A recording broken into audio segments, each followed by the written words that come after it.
Joining us now, Democratic strategist and author of the Salty Politics newsletter on Substack, Julie Roginski. She worked with Hegseth at Fox News, and along with former Fox News anchor Gretchen Carlson, wrote a letter to the Armed Services Committee to share their perspectives as survivors of sexual misconduct at Fox News.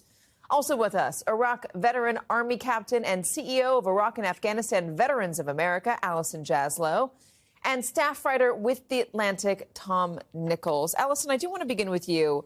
In watching the hearing today, we saw the allegations, we saw the controversies, we saw how Democrats pushed him to get answers, how Republicans warmed up to him. I want to know from his testimony specifically how you think the Pentagon would change under Pete Hegseth. Well, I think it remains to be seen how the Pentagon would be reshaped under his leadership. I hope we actually don't get to that point, even if people are beginning to accept the fact that he might actually be confirmed. And I think as it relates to today's hearing, the most concerning thing for me was that senators didn't dig into the fact that he openly lobbied for war criminals to be convicted war criminals, to be pardoned. These were men who had men that were serving alongside of them speak up because though they experienced the same horrors of war, they thought that they crossed lines that we should not cross. And to me, that is the most concerning thing about Pete Hegseth's background, in addition to his comments saying that he thinks that we should not adhere to the Geneva Conventions anymore. And I think it was a real shame that senators didn't dig into that more, because to me, it's the most disqualifying part of his background. And I hope... Sorry. And no, I think that's exactly what I wanted to get to, the Geneva Conventions. He was asked whether he'd adhere to them, and he was really squishy on that answer. He's been squishy in other publications about the Geneva Conventions. Donald Trump, I asked him personally about the Geneva Conventions back in 2016, and he wouldn't confirm that he wanted to follow the Geneva Conventions. What would it mean, just put into layman's terms, for the U.S. military to throw away the Geneva Conventions, the rules of war? I mean, it's basically the compact that we've entered into with other nations, that even if we go to war against each other, that there will be certain basic rules, that we will have rules of engagement, that we won't indiscriminately shoot people on the battlefield, especially on the asymmetrical battlefields that Pete Hegseth did talk about as a part of his hearing and many of the interviews that he's done up until this point. And you're speaking to somebody right now who lost a fellow platoon leader. I wears a bracelet with his name on my wrist every day. We lost him while he was following the rules of engagement. But he couldn't tell the difference between the bad guys and the good guys, like many of us couldn't on the battlefield. But it doesn't mean that we still shouldn't have standards that we hold ourselves to. And it's really hard to suffer loss under those circumstances.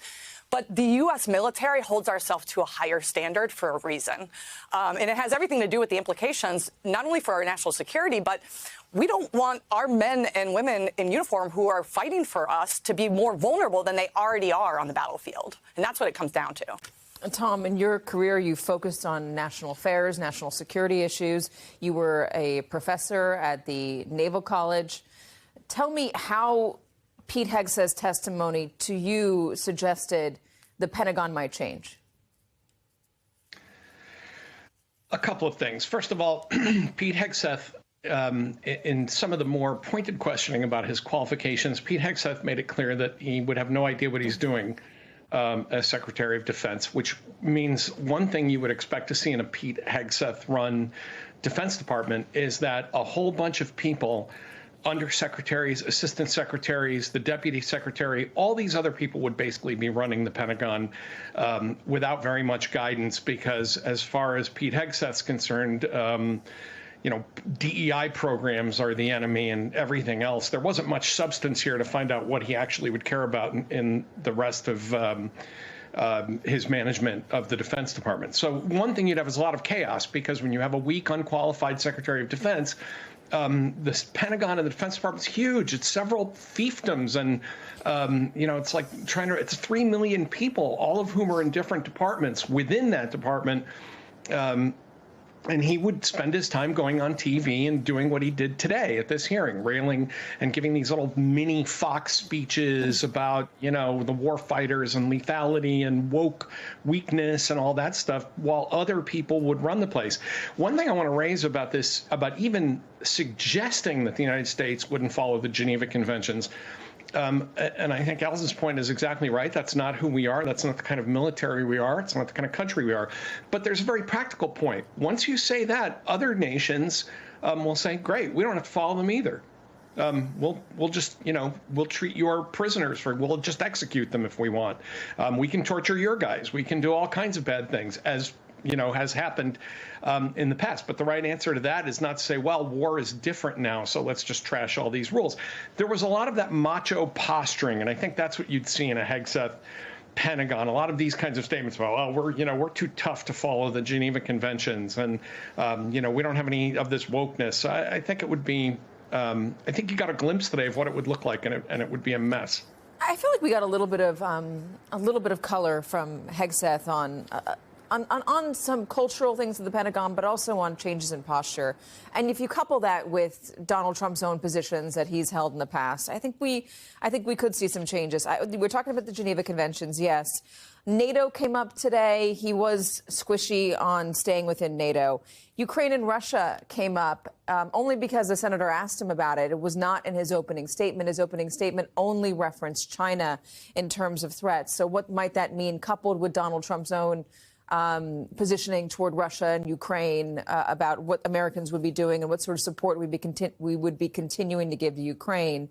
And then also the way that the military interacts with American citizens on American soil. We heard the interaction between Senator Hirono and Hegseth on shooting protesters.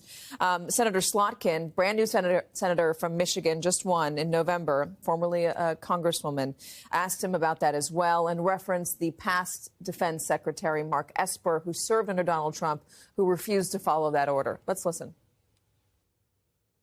Your predecessor in a Trump administration, Secretary Esper, was asked and did use uniformed military to clear unarmed protesters. He was given the order to potentially shoot at them. Helos flew low in Washington, D.C. as crowd control. He later apologized publicly for those actions. Was he right or wrong to apologize? Senator, I was there on the ground. I understand, and I respect that. I've been there. But you're about to be the Secretary of Defense. That was involved in that moment. I was he right to? So he was legality and the Constitution. Sir, was he right or wrong to apologize? I'm not going to put words in the mouth of Secretary Esper or anybody else. He said them himself. You don't have to. What are you scared of? Did he do the right thing by apologizing? I'm not scared of anything, Senator. Then say yes or no. You can say no. Tom, what did you think of that line of questioning? I think it shows, again, how completely unprepared he is to assume this awesome responsibility. I mean, this is a question he should have seen coming. But the problem for the nominee and for the Republican senators on that committee is nobody wants to get sideways with Donald Trump and say something that's going to get them a tongue lashing on Truth Social or back in Mar-a-Lago. These should not be hard questions for a future Secretary of Defense. No, I would not follow an illegal order to open fire on unarmed protesters.